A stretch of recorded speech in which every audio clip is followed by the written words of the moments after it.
Bon, bah, allez-y. Non, je voulais juste rebondir sur ce que disait Stéphane, parce que c'est vraiment passionnant, cette idée que finalement, peu importe que ça soit 64, 63, 65, ce qu'on veut, l'économie, c'est aussi de la clarté. Un chiffre peut être discutable, mais avoir un seul chiffre, c'est au fond ce qui donne de la crédibilité. Change de sujet, mais c'est le même. L'histoire des 3% de déficit, on sait bien que ça n'a jamais été pourquoi 3, pourquoi pas 2, pourquoi pas 5, ou l'inflation, pourquoi une cible à 2%, peu importe.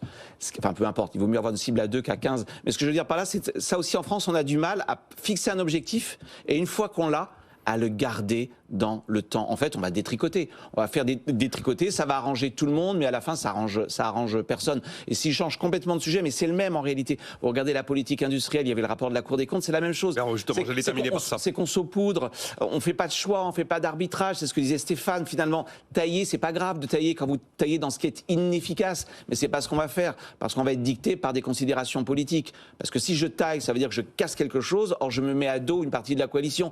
Donc je vais tailler un peu partout, et donc ça sera pas très efficace. Vous voyez, faire des choix, c'est aussi une grande vertu du décideur politique. Encore faut-il qu'il ait, non pas un gouvernement de coalition, mais un gouvernement majoritaire.